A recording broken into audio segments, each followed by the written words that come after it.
تو ہم اوروں کو الزام نہ دیں کہ یہودیوں نے سازش کر دی اور عیسائیوں نے کر دی اور امریکہ نے کر دی. ہم نے اسپین سے آخری ملک تھا یورپ کے سفر میں اسپین. تو قدم قدم پہ میں رویا، قدم قدم پہ میں رویا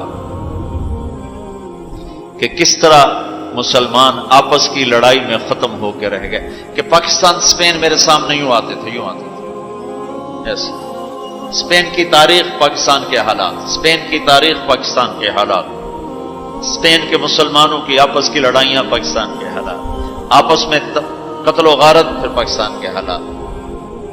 تو اللہ تعالیٰ نے اس طرح ان کو مٹا دیا اسپین سے کہ ایک کلمہ پڑھنے والا باقی نہ بچا. مسجد قرطبہ جیسا شاہکار بیچ اس کے گرجا بنا ہوا ہے، سلیبیں لٹکی ہوئی ہیں، بت پڑے ہوئے ہیں، نماز منع ہے، بورڈ لگا ہوا ہے. تو میں وہاں محراب کے قریب جا کے کھڑا ہو گیا اور تصور میں دیکھنے لگا کہ یہ وہ جگہ ہے. تاریخ سے سبق نہ لینا بھی بڑا اندھیر پن ہے. یہ وہ جگہ ہے جہاں یحییٰ بن یحییٰ اندلسی کے درس ہوتے تھے، علامہ قرطبی کی تفسیر چلتی تھی، ابن عربی کے تصوف کے نکات کھولے جاتے تھے، ابن حزم کے فقہی مقالات سنائے جاتے تھے، بقی ابن مخلد جیسی شخصیات یہاں بیٹھ کے قال اللہ قال رسول کہتے.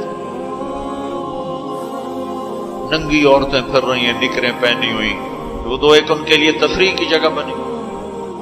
میں تو آنکھوں سے بھی رو رہا تھا اور دل سے بھی رو رہا تھا، اور زیادہ رونا اس پہ آ رہا تھا کہ اپنا ملک دیکھ رہا تھا کہ آج میرے ملک کے لوگوں کو ہوش نہیں ہے، وہ کیا کرنے. دین پہ نفرت، فرقہ واریت کی نفرت، سیاست کی نفرت، قوم کی نفرت، صوبوں کی نفرت، شہروں کی نفرت، زبان کی نفرت. کون کون سا زخم ہے جو اس جسم پہ نہیں لگا ہوا؟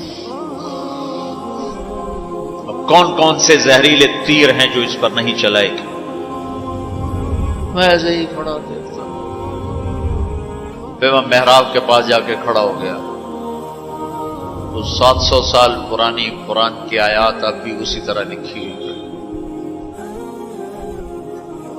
تو میں نے کہا یا اللہ، میں یہ نماز تو کوئی نہیں ہوگی، کسی کے نزدیک بھی ایسی نماز نہیں ہے، پر تو جانتا ہے کہ میں چاہتا ہوں میں اس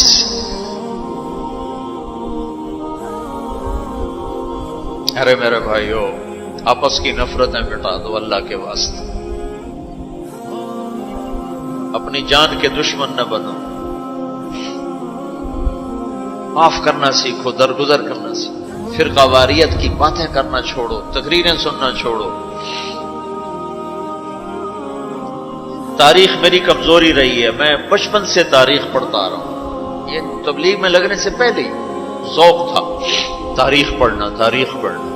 جب تبلیغ میں لگے تو مدرسے میں آ گئے تو اور پڑھنے کا لگ گیا. پھر کچھ اللہ تعالیٰ نے یاد اچھی دے دی تو جو چیز پڑھی وہ یاد رہے گی، وہ سارا تسلسل. اور میں تو ایسے بس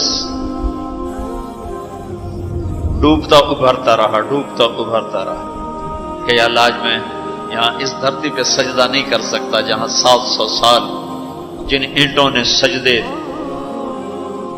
کے لمس محسوس کیے، جن اینٹوں نے تیرے لاکھوں کروڑوں پیاروں کے آنسو جذب کیے، جن در و دیوار نے تیرے ہزاروں محبوب لوگوں کے واز و ارشاد سنے، جن کونوں میں تجھے یاد کرنے والے ہزاروں لاکھوں کروڑوں، انہیں روشن کرتے کرتے آج اسی زمین کے نیچے سوئے ہوئے ہیں. قرطبہ کے قبرستان پہ شہر بنا ہوا، نہ کسی بادشاہ کی قبر باقی اور نہ کسی بڑے کی نہ کسی چھوٹے کی. میں یہاں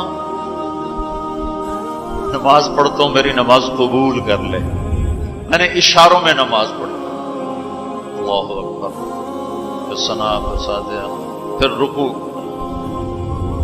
پھر سجدہ. اللہ اتنا کو کیا ہے، رکوع سجدہ اتنا کر کے تاکہ کسی کو، چونکہ جو داڑھی والا اندر آتا نا تو اس کے پیچھے سیکورٹی لگ جاتی کہ کہیں کسی کونے میں چھپ کے نماز نہ پڑھ لے. تو ایک سیکورٹی والا ہمارے پیچھے کر رہا تھا. چلو یا اللہ، میں بھی ان میں ہو جاؤں جنہوں نے اس مسجد میں نماز پڑھی تھی. اور میرا پاکستان اس دور سے گزر رہا ہے، نہ عوام کو ہوش ہے نہ خواص کو ہوش کہ کیا ہو رہا ہے. شاید اللہ تعالیٰ کسی کی فریاد پر آنکھیں کھول دے کسی کی. تو بھائیو، محبت سیکھو، محبت سیکھو، درگزر سیکھو. اس تبلیغ سے خوبصورت محنت، سارے دین کی محنتیں حق ہیں جس سے خیر پھیل رہی ہو، جس سے لوگوں کو نفع پھیل رہا ہو. لیکن میرے بھائیو، دنیا بھی پھری ہے، تاریخ بھی پڑی ہے. وہ کچھ اللہ تعالیٰ نے موقع دیا، بہت زیادہ سے مراد یہ نہیں کہ میں کوئی کتابوں کے انبار لگا دی. اپنی حیثیت کے مطابق میں آپ کو اندر کے یقین کے ساتھ کہتا ہوں کہ پہلے 300 سال کا تو کوئی مقابلہ نہیں. پہلے 300 سال کو چھوڑ کر ان 1100 سال میں تبلیغ جیسا کام کبھی نہیں ہوا. میں تمہارے سامنے ہاتھ جوڑتا ہوں، تبلیغ میں وقت دو. اگر اپنے اللہ سے تعلق بنانا ہے، اگر لوگوں کو اللہ کی طرف پھیرنا ہے تو تبلیغ میں جاؤ. بہت بڑا مجمع آیا ہوا ہے. صرف ہر مہینے 3 دن کی نیت کر لو کہ ہر مہینے 3 دن لگانے ہیں. کرو گے نیت؟ کرتے ہو نیت؟ ہر مہینے 3 دن لگانے شروع کرو. تمہاری زندگی میں تبدیلی آ جائے گی. 6 بر اعظم کے انسانوں تک پیغام پہنچ رہا ہو، ہر زبان کے لوگوں کو ہدایت مل رہی ہو، ہر طبقے کو ہدایت مل رہی ہو. جب طوائفوں کی طرف ذہن گئے، ان کا خسروں کو بھی تو لینا چاہیے، وہ بھی تو نبی کی امت، ان کے پاس پہنچ گئے. تو ہمارے علاقے کا سب سے بڑا ڈانسر اب اس کی داڑھی ہے، 5 وقت کا پہلی صف کا نمازی ہے. جب میری اس کی پہلی ملاقات ہوئی، میں نے کہا تو کبھی نماز پڑھی؟ کہا جی کدی نہیں. کدی جمعہ پڑھے؟ جی کدی نہیں. عید پڑھی؟ جی کدی نہیں. میں کیوں؟ کہ جی یہ مولوی ساڑھے نال نفرت کریں تے نوڑ اساں بھی پرا رہ جانے ہیں، تو ساں پیار کی ایسی آ گئے ہیں. اس کا چلا بھی لگ چکا ہے، داڑھی بھی رکھ لی ہے. ایک مجھے ملا ناچم یہی، اس کے بال کٹوائے، سارا کچھ سٹ کیا. اور کچھ عرصے بعد پھر میں دیکھو نا سرخی لگا ہی فوٹو، بہت ہے نا کی کچھ. اس نے اپنے واقعہ سنا. کہا جی میں مسجد میں گیا نماز پڑھنے، تو مولوی صاحب نے آخیا اے خسرا کدے اندر وڑا ہے، باہر کٹو، باہر کٹو. تو بٹیک سنگھ گئی ہماری جماعت 95 میں. تو اس وقت وہ یہ سوشلزم کا بڑا مرکز تھا. تو اس کے جا کے اس سے ملے ہمارے ساتھی جو بڑا اس کا وہ پریزیڈنٹ تھا، صدر تھا. اس نے کہا جی مسلمان ہوں، کافر نہیں ہوں، سوشلزم سے متاثر ہے. تو اس کی ہم بات کرتے تھے، ہم پر دہریے کا لیبل لگنا شروع ہو گیا، دہریے دہریے دہریے. ایک دن نماز پڑھنے گیا مسجد، ظہر کی نماز تھی، عصر کی نماز. وضو کر لیا تھا اور مسا کے لیے پانی لیا، مسا کرنے کے لیے ہاتھوں میں پانی لیا. تو پیچھے سے مولوی صاحب کی آواز آئی امام مسجد، اے دہریا اندر کدے وڑا ہے، باہر کٹو. تو میں نے وہ پانی یوں کر دیا، اور اس کے بعد آج تک میں مسجد نہیں گیا. اس میں جتنا مجرم وہ ہے، اتنا ہی مجرم وہ امام مسجد ہے جس نے یہ کہا ہے دہریا باہر کٹو. تو بھائیو، بہت بڑا مجمع بیٹھے ہو اوپر نیچے، اور اکثر نوجوان نظر آ رہے ہو. محبت سیکھو، اللہ سے صلح کر لو، توبہ کر لو. یہ جو لوگ چوریاں ڈاکے کر رہے ہیں، ان کے لیے بھی دعا کرو کہ اللہ ان کو بھی ہدایت دے. وہ اس حال میں مر گئے تو پتہ نہیں کون سی جہنم میں جائیں. تو نیت کرتے ہو سارے؟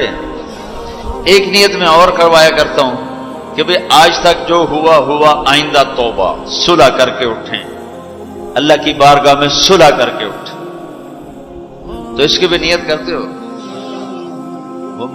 ابھی تمہارے آنے سے پہلے اسپین کے ایک ساتھی سے بات ہو رہی تھی، وہ جو میں آخر میں توبہ کرواتا ہوں، انہوں نے کہا جی آپ تو چلے گئے ہیں اور ہمیں مسلسل خبریں آ رہی ہیں، چونکہ وہاں پاکستانی بہت زیادہ شراب کا کام کرتے ہیں، ان کے ہوٹلز ہیں تو ہوٹل میں شراب چلتی ہے، انہوں نے کہا جی مسلسل ہمارے لوگ کہ اچھی جی توبہ کیتی ہے بھائی اسی شراب بیچنی بند کرتی، شراب بند کرتی، شراب بند کرتی، مختلف جگہوں سے خبریں آ رہی، کہا جی ہم نے وہاں توبہ کی، ہم نے سوچا تھا مکے جائیں گے وہاں جا کے توبہ کریں گے، لیکن وہ تو ادھر ہی انہوں نے ہمیں توبہ کروا دی، تو بس یہ ہماری توبہ ہماری توبہ۔ تو ایک یہ کہوں گا کہ توبہ کر کے اٹھو، ٹھیک ہے، جو پیچھے گزر گئی اللہ معاف کر دے، آئندہ تجھ سے صلح کر کے چلیں گے، اور اگر کبھی پھر ٹوٹ گئی تو یہ کون سا اوکھا کام ہے، پھر توبہ کریں گے، پھر معافی مل جائے۔ اس دربار میں معافی کے سوا تو معافی سے معاف کرنے سے زیادہ محبوب عمل کو نہیں اللہ کی بارگاہ۔